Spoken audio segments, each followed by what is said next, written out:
Africa में एक सोने की खदान है, वो अभी तक 2 से 4 किलोमीटर अंदर तक ही खनन हो पाया है, क्योंकि आपको मालूम होगा कि प्रति 32 मीटर नीचे आने पर 1 डिग्री सेंटीग्रेड तापमान बढ़ता है। तो ज़्यादा अंदर जाने पर इतना टेम्परेचर हो जाएगा कि आप अंदर जाते समय मेल्ट हो जाएंगे, यानी पिघल जाएंगे, जिसके कारण ज़्यादा अंदर नहीं जाया जा सकता है। कुछ कारण है जिससे ज़्यादा अंदर आप पृथ्वी के अंदर जाने की कोशिश कर सकते हैं। वैज्ञानिक कई तरह से इसका अलग अलग खोज करके अंदर के अध्ययन करने पर लगे हुए हैं, लेकिन सभी जो है एक थियोरिटिकल है, नॉट ए प्रैक्टिकल। ठीक है, वैज्ञानिक लोग एक और तरीका अपनाते हैं कि भूकंप जो होते हैं वह भी, उससे भी अध्ययन होता है कि आखिर भूकंप क्यों होता है। जैसे कि अगर कहीं पर ज्वालामुखी उद्गार हो रहा है, ज्वालामुखी मतलब वोल्केनो इरेप्शन हो रहे हैं, तो वोल्केनो ज़्यादा से ज़्यादा आपको 60 किलोमीटर के अंदर तक ही गहराई का अध्ययन करा सकता है, 60 से 70 किलोमीटर। आज तक का दुनिया का सबसे बड़ा ड्रिलिंग जो हुआ है खदान नीचे की तरफ, वह आर्कटिक महासागर में हुआ है, 10 से 12 किलोमीटर, उससे बड़ा भी नहीं हो पाया है। तो कहने का अर्थ है कि वैज्ञानिक लोग भी ज़्यादा से ज़्यादा भूगर्भिक इतिहास के बारे में अध्ययन नहीं कर पाए हैं, और अन्य सही वैज्ञानिक के बारे में बताते हैं कि सभी अपना अपना मत किस प्रकार अलग अलग तरीक़ा से दिया। जैसे कि बिग बैंग थ्योरी हो गया, इंटरनल स्ट्रक्चर ऑफ अर्थ, इसी में आ गया, मतलब सोलर सिस्टम के बारे में भी जो थ्योरी आए हैं सब थियोरेटिकल है, नॉट प्रैक्टिकल। सब अपने अपने मत अलग अलग तरीक़ा से दिए हैं, और एक वैज्ञानिक दूसरे वैज्ञानिक का बाइकाट करते हैं। इसी प्रकार इसमें भी है, सबसे पहले वैज्ञानिक हैं, उनका भी दूसरा लोग मतलब दूसरे वैज्ञानिक इसको बाइकाट करें और अपना सिद्धांत इसमें कुछ सुधारण मॉडिफिकेशन करके दिए। तो चलिए शुरू करते हैं आज का टॉपिक, पृथ्वी के आंतरिक संरचना, भूगर्भिक इतिहास के बारे में, जियोमॉर्फोलॉजी। पृथ्वी की आंतरिक संरचना का सबसे पहले जो है प्रस्ताव, सबसे पहले उन्होंने इसको 3 भागों में बांटा था, क्रस्ट, मेंटल और कोर। उनका नाम था ऑस्ट्रिया के भूगर्भ वेता, मतलब जियोग्राफर थे, जिनका नाम था स्वेस महोदय जी थे, जिन्होंने सबसे पहले जो क्रस्ट, मेंटल और कोर इस तरह विभाजित किया था, और पृथ्वी के आंतरिक संरचना को इन्होंने दिया था। उसको देखिए कैसे, तो उन्होंने पृथ्वी के 3 भागों में ऐसे बांट दिया। ठीक है, ये देखिए, ये हो गया। जैसे ही पृथ्वी जो है ऐसे, पृथ्वी का सबसे ऊपरी भाग ये हो गया, उसके निचला वाला भाग, ये वाला भाग कोर, ये हो गया कोर। मेंटल, इसका नाम है क्रस्ट। जिस प्रकार इसमें भी ऐसे ही होगा, क्रस्ट, मेंटल और कोर, इसका नाम हो गया क्रस्ट,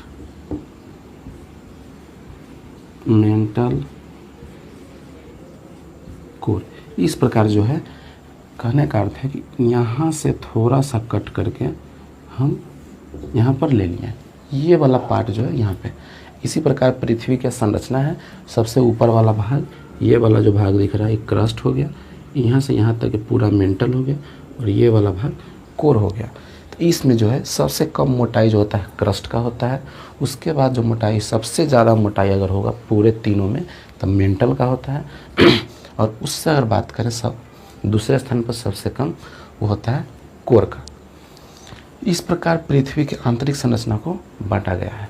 सबसे पहला वाला जो भाग है, पूरे पृथ्वी में लगभग 1% भाग तक पाया जाता है। मेंटल जो है 83% है। वहीं कोर की बात करें तो बचा हुआ जो होगा वह कोर हो जाएगा। ठीक है, यह जो बचा हुआ भाग है 16% या कोर है। तो इस प्रकार जो है इन्होंने 3 छोटे छोटे भागों में पृथ्वी की आंतरिक संरचना को बांटा था। अगर बात करें पृथ्वी की अगर त्रिज्या की, यहाँ से यहाँ तक की दूरी, तो ये होते हैं 6371 किलोमीटर स्क्वायर। ठीक है, 6371 किलोमीटर स्क्वायर में अगर देखिए, ये क्रस्ट है, ये मेंटल है, ये कोर है। तो क्रस्ट में भी, क्रस्ट कहने का मतलब है कि लिथोस्फीयर वाला पार्ट। लिथोस्फीयर में क्या होते हैं कि यहाँ पर अगर पहाड़ है तो यहाँ पर सागर भी होगा, ऐसे है। मतलब देखिए, असली स्ट्रक्चर यही है, क्योंकि ऊपर वाला पार्ट में अगर यहाँ पे पहाड़ पर्वत है, यहाँ पर मैदानी क्षेत्र है, रह रहे हैं, तो बगल में समुद्र भी तो है। जैसे अगर बात करें गोवा में, तो गोवा वाला क्षेत्र में क्या है, गोवा पर बीच है, बगल में पहाड़ पर्वत और नदियाँ, मतलब स्थल भाग है। तो यहाँ दोनों का अटैचमेंट जो होता है, जितना भी काम होते हैं हमारे जीवन में, जो भी घटने वाले सारी प्रक्रिया जो हैं वह क्रस्ट में ही हो जाते हैं। भूकंप जो होते हैं वह मेंटल से होते हैं, लेकिन जो जितना भी जीवन में जितना भी डिजास्टर मैनेजमेंट हो गया या अन्य सभी प्रकार के घटना हो गया, सुनामी, चक्रवात, ये सभी जो कब कहाँ होते हैं, ऊपरी भाग यानी क्रस्ट वाला भाग में। तो क्रस्ट को भी जो है यहाँ पर दो तरह के मोटाई होते हैं। अगर हम बात करें यहाँ पर की मोटाई, तो यहाँ पर मोटाई ज़्यादा होगा, लेकिन यहाँ पर देखिए यहाँ पर मोटाई कम होगा, क्योंकि यहाँ पर सागर वाला क्षेत्र है। तो यहाँ पर मोटाई होता है वह 20 से 30 किलोमीटर तक होता है। ठीक है, तो यहाँ अगर हम सागर के पास बात करें तो यहाँ पर मोटाई कितना होगा, 20 से 30 किलोमीटर, 20 से 30 किलोमीटर। अगर यही मोटाई हम क्रस्ट के पास करें जो कि धरातल वाला क्षेत्र है, तो यहाँ पर मोटाई जो होता है वह 30 से प्लस हो जाता है, यानी 30, 40, 50 ऐसे होते हैं। इस तरह के मोटाई यहाँ पर होते हैं।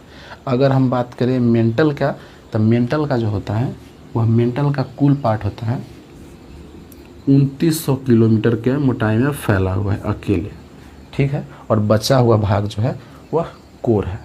इस प्रकार जो है स्वेस महोदय ने इनको 3 भागों में बांटा था, और इसको बांटने के बाद उन्होंने इसका 2 नाम जो था यह क्या था, तो स्वेस महोदय के बांटने के बाद अन्य वैज्ञानिक आए और इसका अलग अलग और मत दिया। लेकिन इससे पहले हम बात करें तो इन्होंने भूगर्भिक इतिहास का 3 सबसे महत्वपूर्ण बात कहें कि ऊपर वाला जो क्षेत्र है ये क्रस्ट में 2 चीज़ पाए जाते हैं, सियाल मतलब सिलिका और एल्युमिनियम। मेंटल में बात करें तो सियाल प्लस मैग्नीशियम।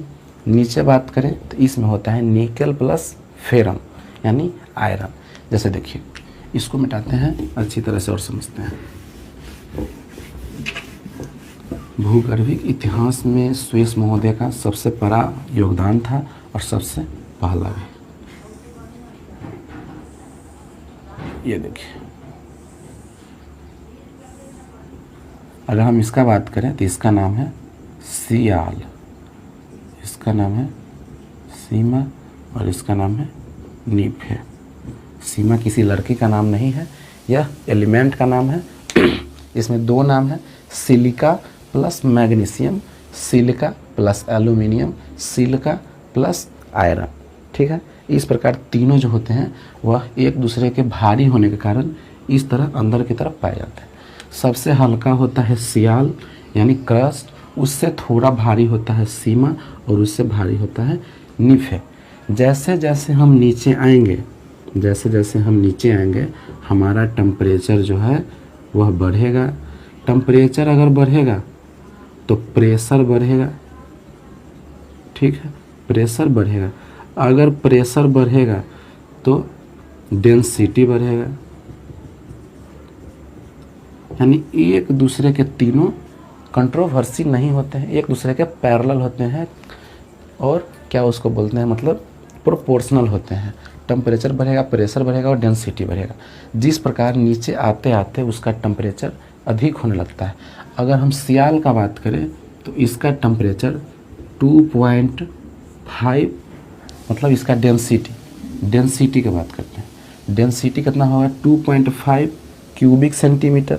क्योंकि देखिए क्यूबिक सेंटीमीटर इसलिए कि डेंसिटी कहते किसको है, किसी भी निश्चित अवस्था में किसी वस्तु के भार को हम डेंसिटी कहते हैं। जैसे कि अगर हम बात करें कि ये इंक का डिब्बा है, इस इंक में अगर हम इंक डाल दिए तो इंक जो है कितना जगह छेके हुआ है और इसका क्या वेट है वही इसका डेंसिटी हो जाएगा। ठीक है, तो डेंसिटी मतलब क्या होगा, यह आयतन में बनेगा। इसका वॉल्यूम होगा, तो वॉल्यूम में क्या होता है, क्यूबिक होता है। क्यूब मतलब A इंटू ए, और वही एरिया रहता था A इंटू ए, स्क्वायर होता है, लेकिन यहाँ पर क्यूबिक है, डेंसिटी क्यूबिक में। तो 1 ग्राम में जितने भार अटेगा उसको हम क्यूबिक कहते हैं, यानी डेंसिटी कहते हैं।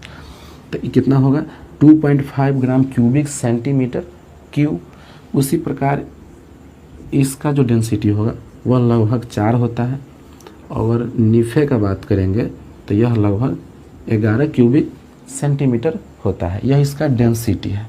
क्या है इसका डेंसिटी? यह तीनों का डेंसिटी है। और स्वेस महोदय जी ने सबसे पहले मतलब अगर बात करें तो पृथ्वी का आयतन का घनत्व तो इन्होंने ही बताया था कि पृथ्वी का आयतन का घनत्व तो आखिर क्या है। तो घनत्व निकालने के लिए तीनों का समेशन करना पड़ेगा, यानी density of earth is equal to, density of earth का मतलब हो गया कि पृथ्वी का घनत्व। पृथ्वी का घनत्व क्या है? तो इस तीनों को जोड़ देंगे, 4 + 11 बटा, अगर इसको हम जोड़ेंगे तो क्या होगा 3, तीनों को जोड़ेंगे तो 5.5 क्यूबिक सेंटीमीटर क्यूब। ऐसे जो होते हैं पर क्यूबिक सेंटीमीटर क्यूब, ऐसे जो होते हैं, तो इसका क्या हो गया डेंसिटी हो गया अर्थ के। और हम भी जानते हैं कि पृथ्वी का घनत्व 5.5 होता है। तो सबसे पहले इन्होंने ही इसको प्रूफ भी किया था।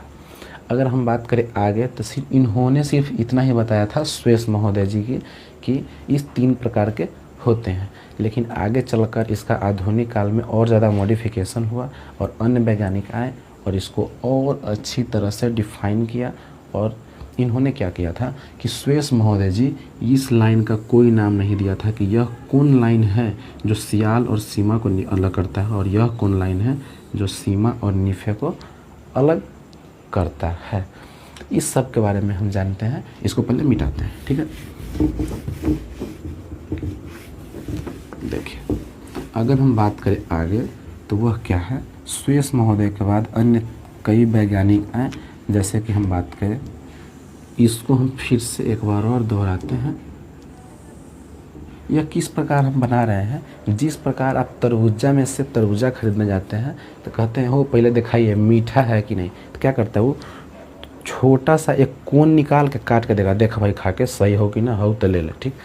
इस प्रकार क्या होता है कि ई वाला जो कोन है एक तरह से तरबूजा में से काटा पार्ट है जो कि कोर तक कटा होना चाहिए, वही पृथ्वी का यह वाला भाग है। अगर हम बात करें तो सबसे पहले बात करते हैं, समझने के लिए थोड़ा डबल बना देते हैं, लेकिन इतना बड़ा तो क्रस्ट का पार्ट है नहीं। अब देखिए, इसका नाम क्या है क्रस्ट, इसका नाम क्या है मेंटल, और इसका नाम क्या है कोर। लेकिन स्वेस महोदय जी ने इनका कोई नाम नहीं दिया था कि आखिर वह कौन रेखा है जो दोनों को बांटता है, ठीक है। वह कौन रेखा है जो दोनों को बांटता है। तो आगे चलकर एक और वैज्ञानिक आए जिनका नाम था मोह। इस लाइन का क्या नाम पड़ गया मोह। मोह ने इसको कहा कि डिसकंटिन्यूटी लाइन है, डिसकंटिन्यूटी, असंबद्धता रेखा, असंबंध, कोई संबंध नहीं, असंबंध, अलग कर रहा है तो कोई संबंध होगा नहीं होगा, तो असंबद्धता रेखा। तो उसका अगर उन्होंने अपने ही नाम पर रखा तो उसका नाम पड़ गया क्या मोह असंबद्धता रेखा, मोह असंबद्धता रेखा, संबद्धता रेखा। इंग्लिश में हम बोलेंगे तो मोह डिसकंटिन्यूटी लाइन, ठीक है, मोह डिसकंटिन्यूटी लाइन। अगर गांव देहात में बोलेंगे मोह असंबद्धता रेखा, हाँ ठीक है, मिला जुला के वही कुछ है कि इंग्लिश में बोलिएगा मोह डिसकंटिन्यूटी लाइन। वाह, वेरी गुड, बहुत अच्छे, बहुत पढ़ता है, ठीक है। इस प्रकार अब देखिए इस लाइन का क्या नाम होगा, तो इसका नाम था गुटेनबर्ग, गुटेनबर्ग, गुटेनबर्ग। और यही असंबद्धता रेखा, यह वाला इतना लिख देंगे, इसमें भी वही बात, गुटेनबर्ग डिसकंटिन्यूटी लाइन, जो कि सियाल मतलब सीमा और निफे को अलग करता है। लेकिन आगे चलकर पता चला कि इसका भी 2 लाइन होना चाहिए, यानी अपर क्रस्ट और लोअर क्रस्ट को भी बांटना चाहिए। तो इसको भी बांटा गया आगे चलकर।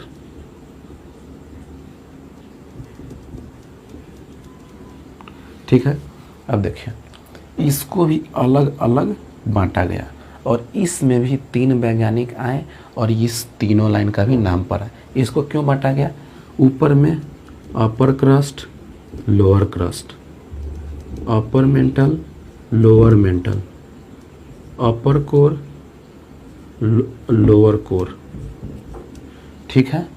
अपर कोर, लोअर कोर, इस प्रकार अलग अलग टाइप से पृथ्वी के आंतरिक संरचना को किस प्रकार तरबूज को अलग अलग काट के रख दिया वैज्ञानिकों ने। अब देखिए इसका क्या क्या नाम पड़ा। तो ये जो नीचे वाला जो लाइन है इसका बात हम करें, और इसका बात करें, और इसका बात करें, ठीक है। 3 लाइनों को देखते हैं कि इन 3 लाइनों का अलग अलग कौन से वैज्ञानिकों ने अलग किया था। इस सबसे ऊपरी वाला का बात करेंगे, इसका नाम है कोनोराड,